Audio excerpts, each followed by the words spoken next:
না, এগুলো তো যা করছে ফল ভুগতে হবে ওদের।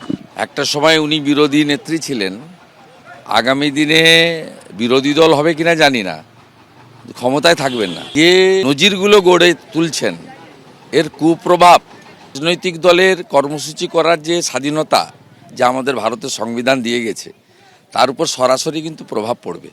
আমরা হাইকোর্টের অর্ডার পুরোটাই মেনে চলব। আমরা বলেছিলাম 6টা পর্যন্ত, হাইকোর্ট বলেছে 5টার মধ্যে শেষ করতে, এবং এখানে 4টে 4:30 শেষ করে দেওয়া উচিত। কারণ পরিত্রাণ চাই, বাংলার মানুষকে আমরা পরিত্রাণ দিতে চাই।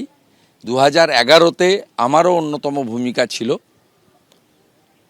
পরিবর্তনের ক্ষেত্রে, কিন্তু সেই পরিবর্তনের আসল পরিবর্তন আমরা দেখতে পাইনি 15 বছরে। তাই আমাদের বিশ্বাস নরেন্দ্র মোদীজির নেতৃত্বে তার আশীর্বাদ ধন্য যে সরকার তৈরি হতে চলেছে, এই সরকার রাষ্ট্রবাদ, বিকাশবাদ, সুশাসন, সুরক্ষা এই কাজটা করবে।